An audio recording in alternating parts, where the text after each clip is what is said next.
Hello, hello, hello. We are back. The history of ancient Egypt, as lectured by Professor Bob Breyer, brought to you from Great Courses. You can find other great course subjects online, wherever you get your audiobooks from. This particular one I got from Amazon. Great Courses, the history of ancient Egypt. They have quite a few great courses subjects, so check it out. Today we are going to dive into the story of the children of Israel. I mentioned some of it towards the end of the last video, so let's see what he has to say today. Earlier, reign of Snefru, Old Kingdom. This is common misconception, often seen in movies. You've got these slaves hauling blocks up. No way. Not only didn't they build the pyramids, they worked in brick. Right? Now, even so, they're becoming more numerous, those Israelites. And Pharaoh tells the midwives, and these are the people who are in charge of the births, right? Tells the midwives, there's a curious phrase, we'll talk about it later, but remember it. Watch the two stones. That's what Pharaoh says to the midwives. Watch the two stones. Now, what we'll do is, as an Egyptologist, I'm going to try to interpret what this might mean. So we're going to go through the story first, and then we'll see how it works. Watch the two stones, so that they may kill the Israelite male children, right?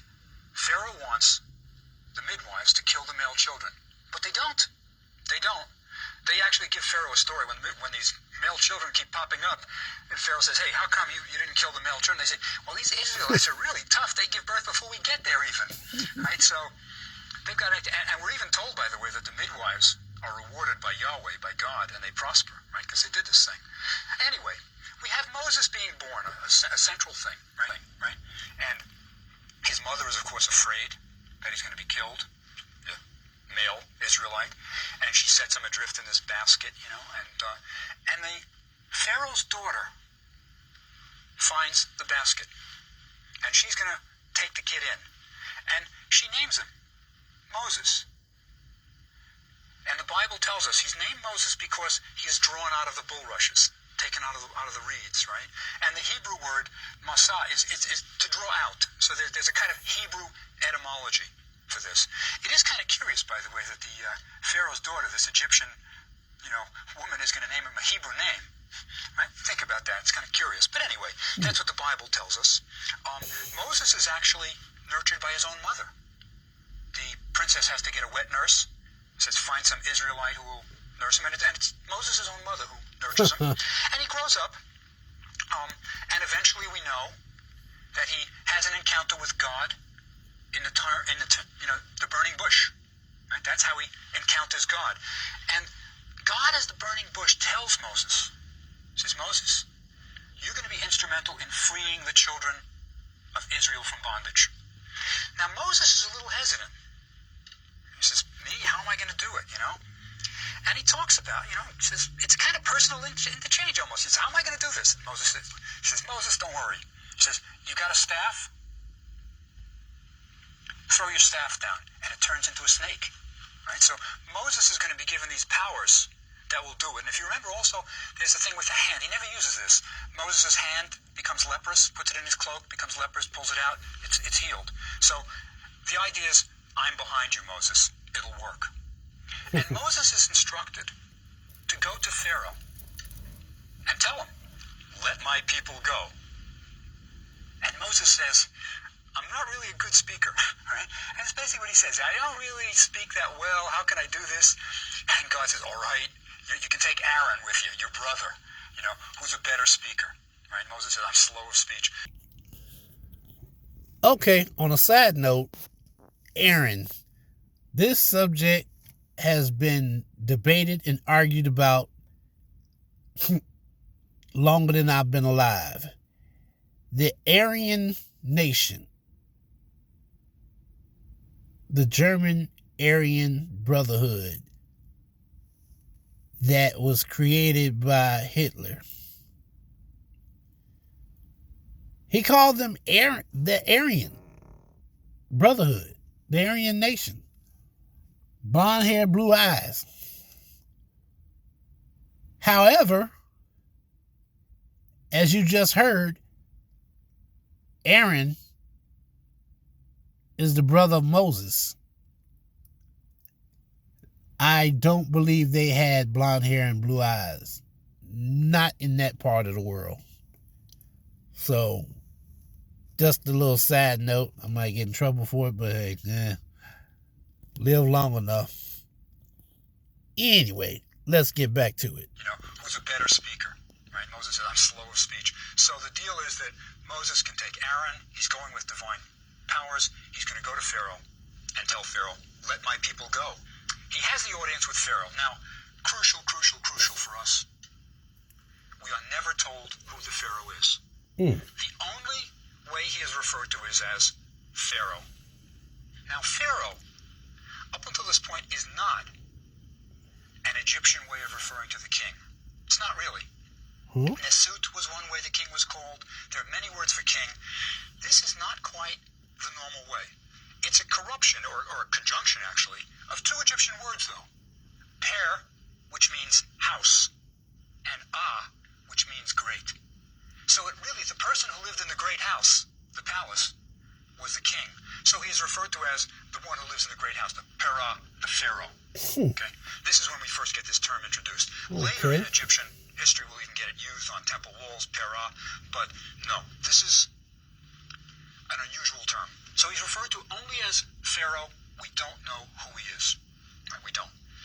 The only clue we get to his identity is that the cities that the Israelites are building with these bricks are called the cities of Ramses and Pitum. So one of the cities is named Ramses. But remember, there are plenty of kings named Ramses. And Pitum means something like the house of Atum. So it's a god city, right? And they're building these store cities, we're even told. Store cities means where you store things.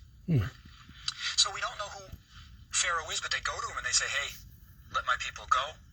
Not only that, I mean, it's what we would call chutzpah. They say, we want 3 days off to celebrate a festival to our God. Right? It's amazing. And Pharaoh really thinks this is outrageous. Off days. And Moses, does the serpent thing. He knows he's got this staff that God showed him. And he throws the staff down. It's actually Aaron's staff that's thrown on the ground. And it turns into a serpent. But the amazing thing, when you read the Bible, and everybody, that's your homework assignment, Exodus 1 through 14. You'll love it after this, I think. Exodus 1 through 14. The amazing thing in the story is nobody's impressed. Pharaoh's magicians take their staffs, they throw it down, they throw them down, and they turn into serpents. Apparently, it's the old snake trick that everybody knew. Like, bruh, you ain't on nothing. The only saving thing for Moses is that his staff swallows the others. Right, so that's pretty good. It's a plus, at least he's being. And it's an interesting thing about how nobody's impressed by this staff turning into a serpent. But anyway, Pharaoh refuses. He says, not only that, you're not getting your 3 days off to celebrate your holiday, but we are not going to give you any straw for 3 days. Shoot. For your bricks. Now, sometimes don't get 2 days off. Bricks in Egypt were made with straw to give it strength. You chopped straw, and mix it in with the clay so that your bricks would have a kind of consistency that would hold together. It was for strength. Now, in the 19th century, by the way, there were quasi-biblical scholars who were looking throughout Egypt for bricks without straw as evidence of the Bible. But this was kind of silly, really. If you read the text carefully, they're not telling the Israelites to make bricks without straw.